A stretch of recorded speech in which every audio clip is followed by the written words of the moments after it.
إن الحمد لله نحمده ونستعينه ونستغفره ونعوذ بالله من شرور أنفسنا ومن سيئات أعمالنا. من يهده الله فلا مضل له ومن يضلل فلا هادي له، ونشهد أن لا إله إلا الله وحده لا شريك له، وأشهد أن محمدا عبده ورسوله. يا أيها الذين آمنوا اتقوا الله حق تقاته ولا تموتن إلا وأنتم مسلمون. يا أيها الذين آمنوا اتقوا الله وقولوا قولا سديدا يصلح لكم أعمالكم ويغفر لكم ذنوبكم، ومن يطع الله ورسوله فقد فاز فوزا عظيما. فإن أصدق الحديث كلام الله، وخير الهدي هدي محمد صلى الله عليه وسلم، وشر الأمور محدثاتها، وكل محدثة بدعة، وكل بدعة ضلالة. أعاذنا الله وإياكم منها. Möhtərəm müsəlmanlar, hər şeydən öncə öz nəfsimə, sonra da sizlərə Allah Subhanahu wa Ta'alədən layiqincə qorxmağı tövsiyə edirəm. Həqiqətən bütün xeyirlərin başı təqvadır, Allah qorxusudur. Necə ki Rəbbimiz Quran-ı Kərimdə buyurur ki: "Vettaqullaha ve yuallimukumullah." Allahdan qorxun, Allah da sizə öyrətsin bilmədiklərinizi. Başqa bir ayət kərimədə Rəbbimiz buyurur ki: وَمَنْ يَتَّقِ اللّٰهَ يَجْعَلْ لَهُ مَخْرَجًا وَيَرْزُقْهُ مِنْ حَيْثُ لَا يَحْتَسِبْ. Kim Allah'tan korkarsa Allah Subhanahu ve Teala ona çıkış yolu açar. Bütün sıkıntılardan, çetinliklerden وَيَرْزُقْهُ مِنْ حَيْثُ لَا يَحْتَسِبْ. Onu gözlemediği yerden ona ruzi kapılar açar. Çünkü təqva her bir əməlin başında olur. Allah nəsib etsə, bu güzel günlerde Allah Subhanahu ve Teala'ya yakınlaştıran bazı əməlləri xatırlamaq istəyərdim. Çünkü güzel günleri yaşayırıq. Allah Subhanahu ve Teala'ya en sevimli olan günleri yaşayırıq. Necə ki, hadiste buyurur ki: "Ahabbul eyyami ilallah." Allah Subhanahu ve Teala'ya en hayırlı olan günlerdir. Ve Rabbimize bizleri yakınlaştıran əməllərin başında tövhid gelir möhtərəm kardeşler. Tövhid, Allah Subhanahu ve Teala'nı her şeyde tekleştirmek. Çünkü tövhid cennetin açarıdır. Tövhidsiz bir mümini təsəvvür etmek mümkün değil. Çünkü tövhid müminin cennete girmesi için en büyük sebeptir. Necə ki Allah Resulü sallallahu aleyhi ve sellem buyurur ki: "Men kana ahiru kelamihi mined dunya la ilahe illallah dakhalal cennet." Kimin bu dünyadan son kelimesi, tövhid kelimesi olarsa, la ilahe illallah kelimesi olarsa, dakhalal cennet, cennete girer. Ve her bir müminin de arzusu cennete girmektir, ona hazırlaşmalıdır. Ve Rabbimize bizleri yakınlaştıran əməllərin başında tövhid gelir. Çünkü tövhid şirkin tam əksidir. Hansı ki Allah Subhanahu ve Teala'nın bağışlamadığı ve en sevmediği günah şirktir. Necə ki Rabbimiz Kur'an-ı Kerim'de buyurur ki: "İnna Allaha la yaghfiru en yushraka bihi ve yaghfiru ma dun zalika limen yasha." Həqiqətən Allah Subhanahu ve Teala ona şərik koşanı bağışlamır. Ondan aşağı bütün günahları istediğinden bağışlayır. Ve sonra Rabbimiz buyurur ki Kur'an-ı Kerim'de: "Ellezîne âmenû ve lem yelbisû îmânehum bizulmin ulâike lehumul emnu ve hum muhtedûn." Ellezîne âmenû, o kesler ki iman ederler. Ve lem yelbisû îmânehum bizulmin, onların imanlarına şirk dokunmaz. Ve ulaike humul muhtedun, onlar doğru yolda olanlardır. Çünkü insan iman ettikten sonra onun üzerine birçok emeller gelir. Emirler gelir, onların başında da tövhiddir. Ve tövhidi her bir mümin öğrenmelidir. Onun esaslarını, onun ehkamlarını bilmelidir ki Allah Subhanahu ve Teala'nı layıkınca tanısın. Rabbimizi layıkınca tekleştirsin. ve onun şirkten uzak olmasına sebep olsun. Allah Resulü sallallahu aleyhi ve sellem buyurur ki: فَاِنَّ اللّٰهَ حَرَّمَ عَلَى النَّارِ مَنْ قَالَ لَا اِلَٰهَ اِلَّا اللّٰهِ. Allah Resulü sallallahu aleyhi ve sellem buyurur ki, Allah subhanehu ve teala cehenneme haram edip ki La ilahe illallah diyene dokunsun. Onu tabii ki ihlasla yebtagi biha vechu. Yani Allah subhanehu ve teala'nın rızası için onu derk ederek değerse, onu yaşayarsa o onu dokunmaz. Ebu Sa'id el-Hudri radıyallahu anhu'dan gelen hadiste Allah Resulü sallallahu aleyhi ve sellem buyurur ki Musa aleyhisselam dedi ki Ya Rabbi allimni şey'en ezkuruke ve ed'uke bihi. Ey Rabbim bana öyle bir kelime öğret ki onunla zikredim ve onunla sana dua edin. Allah subhanehu ve teala Musa aleyhisselama deyir ki Kul ya Musa Kul la ilahe illallah. La ilahe illallah kelimesini denen diye Rabbimiz ona emredir, buyurur. Çünkü en azametli kelimedir. Ve Musa aleyhisselam deyir ki ey Rabbim bütün peygamberler bu kelimeni değil. Allah subhanehu ve teala deyir ki 7 kat sema ve yerler elimde olsa elime, sağ elime ve o birisi elime La ilahe illallah kelimesini koyarsam La ilahe illallah kelimesi daha ağır gelir. Ona göre tevhid kelimesi en ağır kelimedir muhterem kardeşler. Ve onu her bir mümin onun değerini bilmelidir. Onu layıkınca öğrenmelidir. Sonra Allah Resulü sallallahu aleyhi ve sellem buyurur ki Rabbimiz dedi Ya İbni Adem ey Adem evladı la eteyteni bi kurbil ardı hataya thumme la işriku bi şeyen la eteytuke bi kurbiha mağfirah.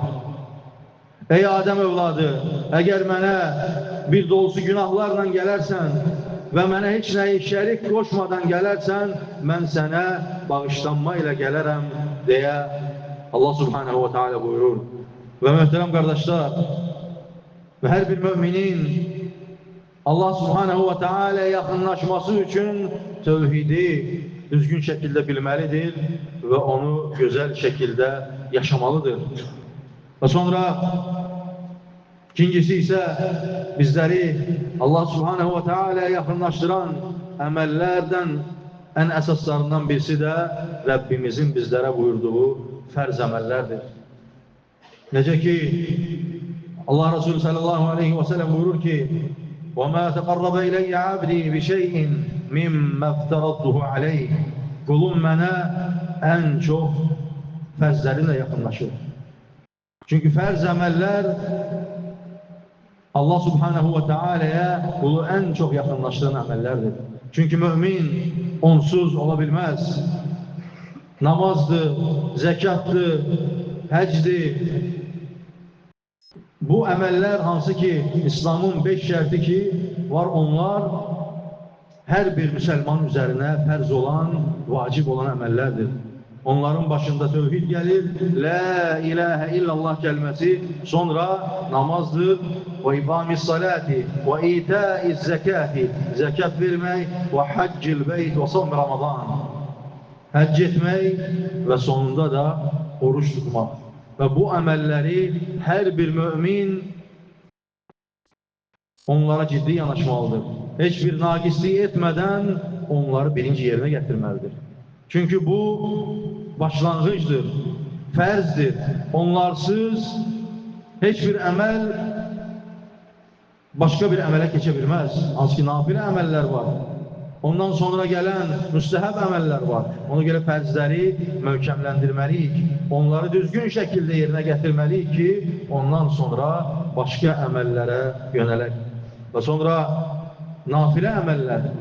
Ferz emellerden sonra Allah subhanehu ve teala'ya yakınlaştıran en güzel emellerden birisi de nafile emellerdir. Nece ki Allah Resulü sallallahu aleyhi ve sellem buyurur ki Rabbimiz dedi ki وَمَا يَتَقَرَّبُ إِلَيَّ عَبْدِي بِالنَّوَافِلِ حَتَّى أُحِبَّهُ. Kulum mənə nafilə ibadətlərlə o qədər yaxınlaşar ki, hətta onu sevərəm. Və sevdikdən sonra nə baş verir? Buyurur ki, كُنْتُ سَمْعَهُ الَّذِي أَسْمَعُ بِهِ وَيَدَهُ الَّتِي يُبْصِرُ بِهِ وَبَصَرَهُ الَّذِي يُبْصِرُ بِهِ. Onun eşidən qulağı, görən gözü, tutan əli olaram. Yəni, hər zaman onun yanında olaram. Onun üçün, möhtərəm qardaşlar, fərz əməllərdən sonra nafilə əməllər də müminin həyatında çox önəmlidir.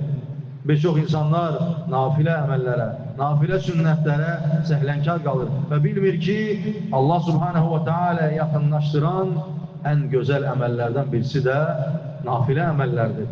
Hansı ki, namazlardan sonra gələn sünnətlər, nafilə oruclar, hansı ki, bu günlərdə bu əməlləri daha çox etməliyik. Bu 10 gün, Zilhiccə ayının 10 günü Allah subhanahu wa ta'ala'ya ən sevimli olan günlərdir.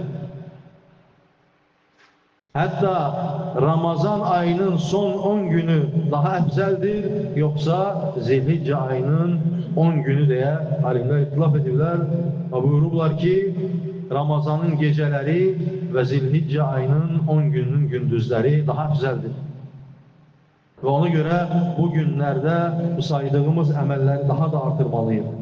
Və Rəbbimizə yaxınlaşdıran ən gözəl əməllərdən birisi də sədəqədir, möhtərəm qardaşlar. Sədəqə Rəbbimizin qəzəbini söndürür. Hansı ki, Allah subhanahu wa ta'ala'nın razılığını bizlərə qazandırır.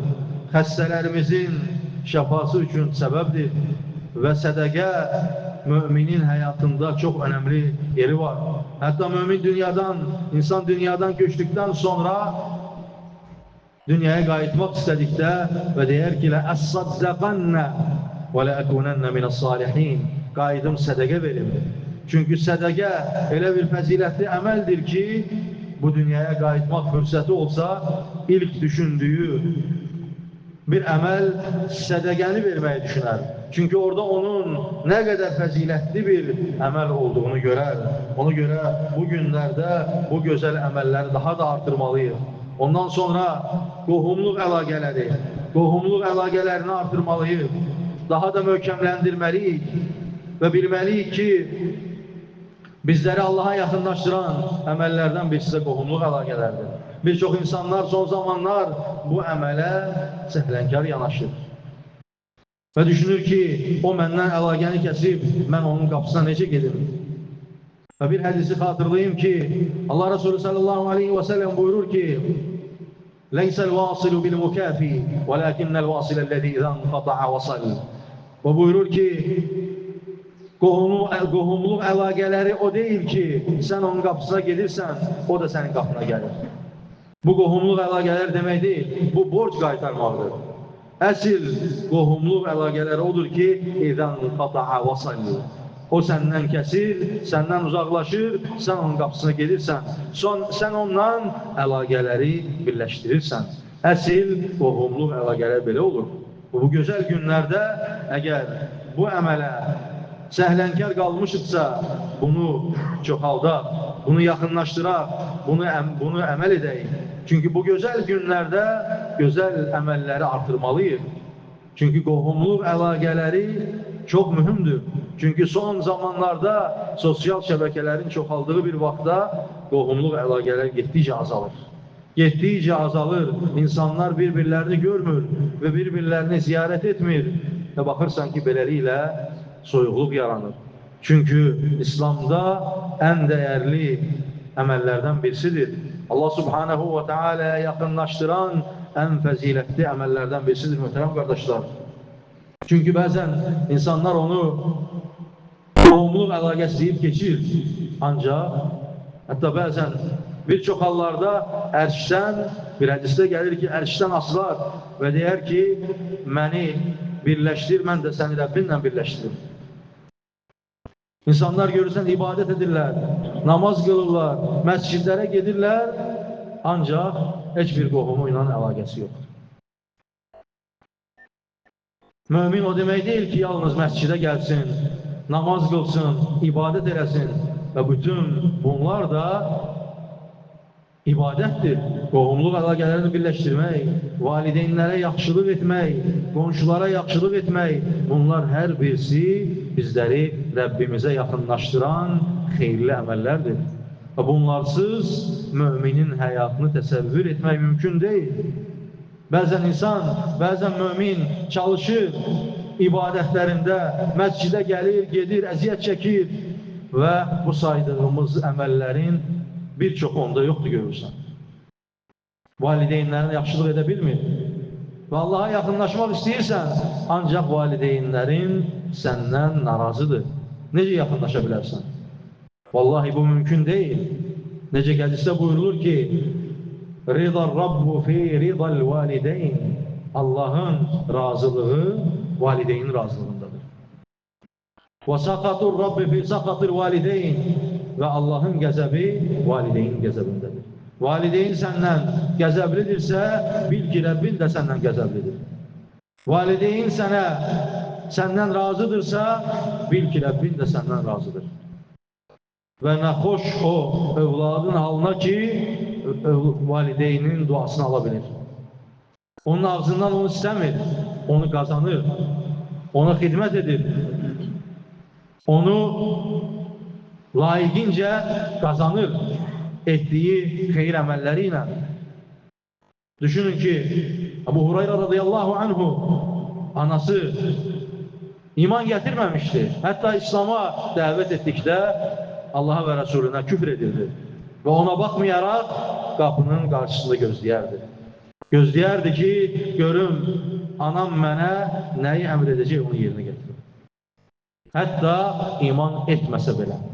Və düşünün ki, bizim valideynlərimiz iman ediblər, ola bilsin ki, bəziləri namaz qılmır, ibadət etmir, onlara gözəl əxlaq göstərməliyik.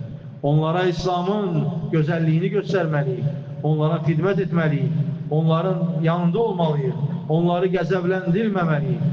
Əgər istəyiriksə ki, Rəbbimiz bizdən razı olsun və hansı ki, bu saydığımız əməllər ki var Rəbbimizə bizləri yaxınlaşdıran, onlardan ən gözəllərindən birisi də valideynlərə yaxşılıq etməkdir. Allah subhanahu wa ta'ala bizləri faydalanlarını etsin. Və aqulu qavli hada və estağfirullaha li və lakum və lisairil muslimin min kulli zənbin fəstəğfiruhu innehu huvəl ğafurur rahim. يا أيها الذين آمنوا اذكروا الله ذكرا كثيرا وسبحوه بكرة وأصيلا. Möhtərəm qardaşlar, möhtərəm müsəlmanlar, bizləri Allah subhanahu wa ta'ala yaxınlaşdıran əməllər çoxdur. Yalnız bəzilərini saydıq və sonuncu da bu günlərdə edəcəyimiz ən gözəl əməllərdən birisi olan qurbandır. Hansı ki, qurban bayramında Allah subhanahu wa ta'ala yaxınlaşmaq üçün qurban kəsəcəyik. Allah subhanahu wa ta'ala arzusunda olan hər kəsə onu nəsib etsin, müvəffəq etsin. Çünki fəzilətli bir əməldir. Çünki Allaha yaxınlaşdıran bir əməldir. Necə ki, Rəbbimiz Quran-ı Kərimdə Kəvsər surəsində buyurur ki, فَصَلِّ لِرَبِّكَ وَنْحَرْ Rəbbin üçün namaz qıl, qurban kəs. Yəni namaz, alimlər buyururlar ki, bayram namazı və qurban da hansı ki, Allaha yaxınlaşdıran bayram günü kəsdiyimiz qurbandır və eyni zamanda da başqa qurbanlar, şükür qurbanları. Və bu 10 gündə edəcəyimiz ən gözəl əməllərdən birisidir. Və çalışaq ki, bu sünnəni, bu gözəl əməli layiqincə yerinə gətirək. إن الله وملائكته يصلون على النبي يا أيها الذين آمنوا صلوا عليه وسلموا تسليما اللهم صل وسلم على نبينا محمد وعلى آله وصحبه أجمعين كما صليت على إبراهيم وعلى آل إبراهيم إنك حميد مجيد. Allah subhanahu wa ta'ala hər birimizi doğru dinin üzərində sabit etsin. Allah subhanahu wa ta'ala bizlərə işli faydalarını etsin. Allah subhanahu wa ta'ala bu gözəl günləri faydalı keçirməyi hər birimizə nəsib etsin. müvəffəq etsin. Bu gözəl 10 gündə fəzilətli əməlləri yerinə gətirməyi bizlərə müvəffəq etsin, nəsib etsin. Həqiqətən gözəl günlərdir, bu günlərdən istifadə etməliyik. Bu ildə bir dəfə müminin həyatına gəlir və bu günləri dəyərli keçirməli mümin. Bu günlərin dəyərini bilməliyik, çünki Rəbbimizə ən sevimli günlərdir. Xeyir əməlləri çalışmalı ki, artıraq. Allah subhanahu wa ta'ala hər birimizə bu gözəl günlərdə gözəl əməlləri artırmağı müvəffəq etsin, nəsib etsin. Allah subhanahu wa ta'ala hər birimizi doğru dinin üzərində sabit etsin. Allah subhanahu wa ta'ala millətimizə hidayət versin. Allah subhanahu wa ta'ala ölkəmizi qorusun. Allah subhanahu wa ta'ala diyarımızı əmin aman diyar etsin. Allah subhanahu wa ta'ala dövlət başçımızı qorusun, onu xeyir işlər üzərində sabit etsin. Allah subhanahu wa ta'ala əmin amanlığımızı daim etsin. Allah subhanahu wa ta'ala hər birimizi bu gözəl dini üzərində son nəfəsinə qədər sabit etsin. Və sallallahu və səlləm alə nəbiyyina və habibina Muhammed və aqimis salat.